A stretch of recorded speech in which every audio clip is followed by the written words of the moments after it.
ఈ వారాహి కందదీపం, వారాహికి ఈ వారాహి అమ్మవారి యొక్క పూజ ఈ మధ్య చాలా అన్ని చోట ఆశైతి హిమాచలం పెరిగింది చూసారా. 16 శుక్రవారాలు చేస్తున్నారు. ఆ దీపాన్ని ఎలా పెట్టచ్చు అంటే ఆ దీపంలోనే అమ్మవారిని ఆవాహనం చేయవచ్చు. ఫోటో ముందు కానీ విగ్రహం ముందు కానీ ఈ కందదీపాన్ని పెట్టవచ్చు. కందగడ్డను శుభ్రంగా కడిగి పసుపు కుంకుమతో అలంకారం చేయాలి. కొంచెం కోసిన చోట కొంచెం దీపం వచ్చేలా కొంచెం గుంత తీసుకొని అందులో నెయ్యి పోసి దీపం పెట్టాలి. కందదీపం పెట్టిన సమయంలో మామూలు దీపం కాకుండా రెగ్యులర్ దీపం కూడా ఒకటి పెట్టాలి. కందదీపంతో పాటు నార్మల్ దీపం కూడా ఒకటి పెట్టాలి. అమ్మవారికి ధూపదీప నైవేద్యం సమర్పించాలి. అష్టోత్తరం కానీ సహస్రనామంతో కానీ మూలమంత్ర జపంతో కానీ పూజించుకోవాలి. కందదీపం పెట్టిన రోజు దుంపలు, తేనె, లడ్డూలు ఇలాంటివి నివేదన చేయవచ్చు. కందదీపం మరుసటి రోజున అదే కందను ప్రసాదంగాను వంట చేసుకొని తినవచ్చు. కంద తినని వారు గోవుకి తినిపించవచ్చు.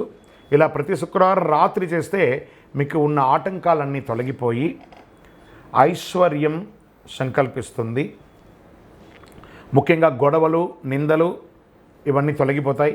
వివాహం కాని వారికి వివాహం త్వరగా అయ్యే అవకాశాలు ఉన్నాయి. ఇల్లు కొనుక్కోవాలన్న వారికి, భూమి కొనుక్కోవాలన్న వారికి వారాహి కదా, అమ్మవారు, ఆ వారాహి అమ్మవారిని ప్రార్థన చేయడం చాలా అద్భుతం కలుగుతుంది. రాత్రిపూట సమయం వరకు ఉపవాసం అవసరం లేదండి. కొంతమంది ఉండాలనుకుంటే ఉండొచ్చు, లేని పక్షంలో దీనికి ఉపవాసం ఉండలేదు. ఆ ఒక్కరోజు మాత్రం మధుమాంసాలు తినకుండా దూరంగా ఉంటే మంచిది. సాయంత్రం పూజ మొదలుపెట్టే సమయానికి మళ్ళీ చక్కగా పళ్ళు దొమ్ముకొని దంత సేవనంతా చేసుకొని తలస్నానం చేసి పెట్టుకుంటే చాలా మంచిది. మన శరీరంలో దుర్గంధం రాకూడదు. ఈ దీపం వెలిగించేటప్పుడు చినిగిన బట్టలు ధరించకూడదు. అసహనం ఏదైనా కూర్చోలేని ఇబ్బంది కలిగే అసహనంగా కూర్చోకూడదు. మంచి ఆసనం వేసుకొని కూర్చోవాలి. పూజ మధ్యలో ఫోన్ లాంటిది వస్తే ఆపి మాట్లాడడం లాంటిది అంతా చేయకూడదు.